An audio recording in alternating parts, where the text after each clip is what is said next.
Nah, come on, let's get positive right here. Can you just get a little positive going here? He's a tough guy to follow. Well, what do we got?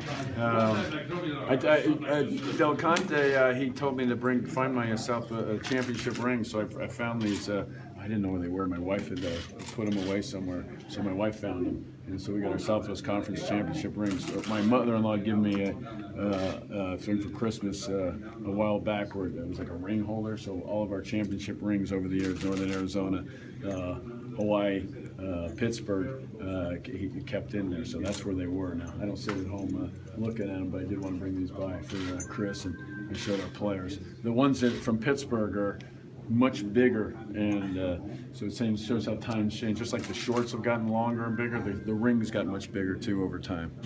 So excited to be here. What are we doing? Asking questions, or what are we rolling here? What was the important part of coming back and playing in the Big 12? That was big. I mean, I think, like I said, I think I'm at the right time. I mean, I think Coach Johnson had to take it through that period of transition. And I think getting into a conference is challenging, and he's made that. He's taken taken some things and learned some things. The players have gone through some things, but being part of it is something that TCU basketball has not had. That's something you have to be successful, to compete. The arena, as I mentioned here. So I think all those things coming together make this a different job than what it was over the last 20 years. It's almost back to where it was as a Southwest Conference team, where our facility was comparable to the others in the conference, where we were playing on a level playing field. I think there is now. You said you expect to compete right away. Yeah. How realistic is that?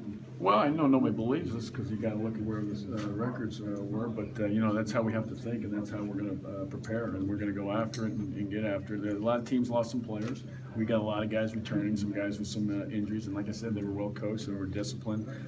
We didn't win as many games, and we won't be picked to win the league. There's no question. We'll probably be picked to the bottom. We'll probably be picked last. It's generally where you're picked is where you finished the year before. But what a challenge! What an opportunity!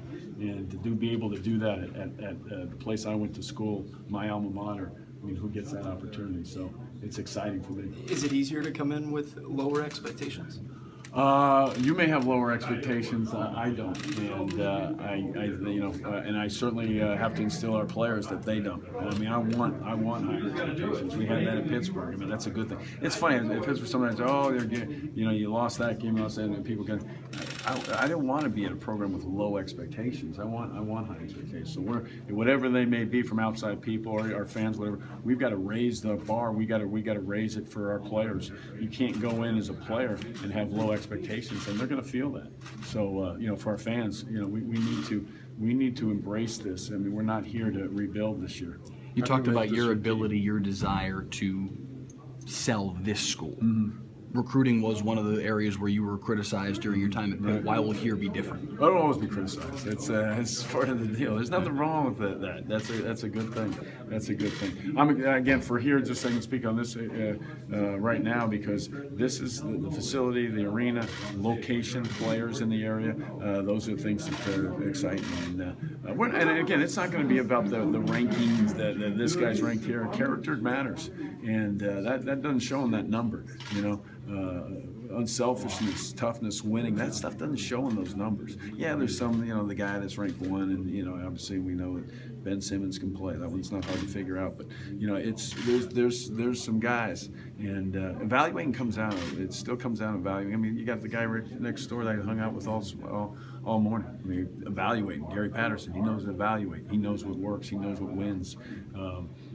Talk to him about that, and obviously we're not recruiting the same athlete, same guy, but different, but the same mentality. What's going to work? What's going to fit at TCU? You can get a great player, highly ranked guy. If he doesn't fit at your university, it does you no good. It takes you backwards. So those things matter.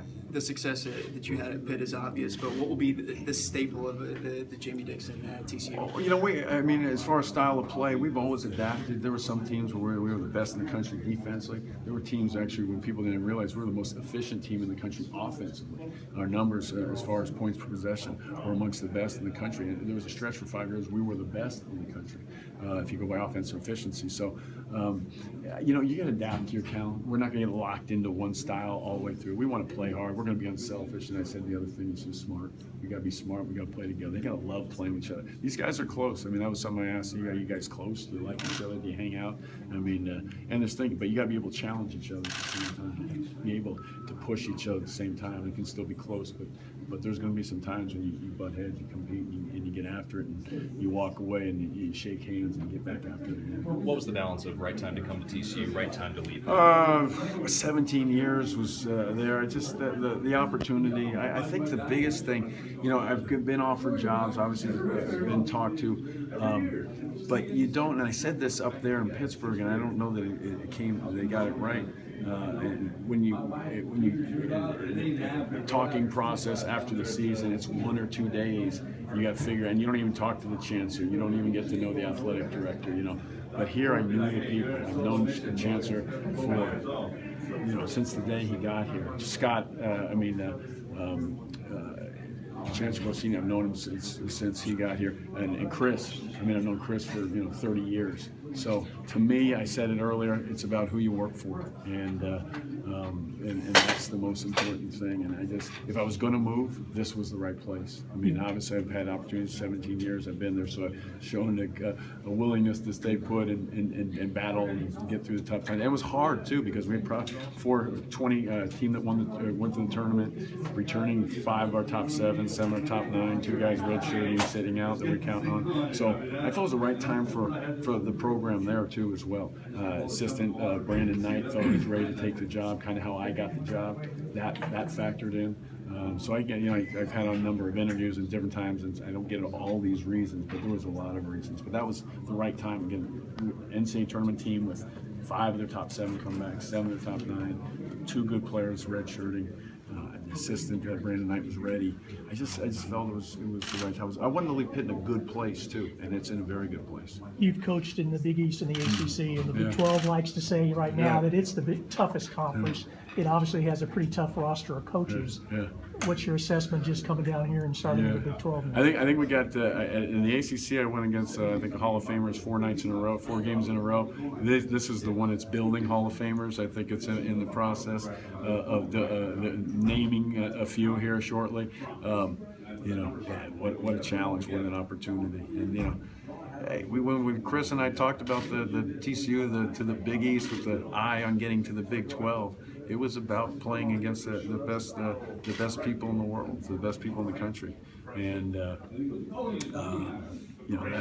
that was our goal. And so with that, you're going to go against pretty good coaches. And you've come back a fair amount of times, but go back to when, like, your senior year.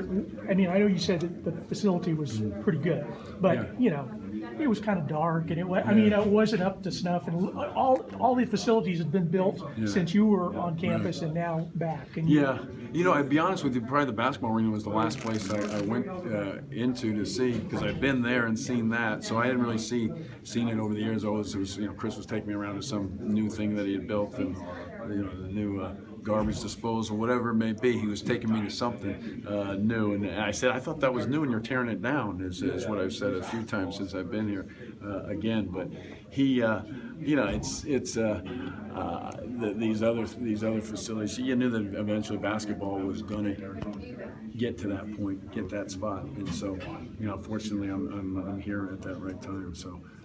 I'm the luckiest. As I look to my kids, I say I'm the luckiest guy in the world, and I really believe that.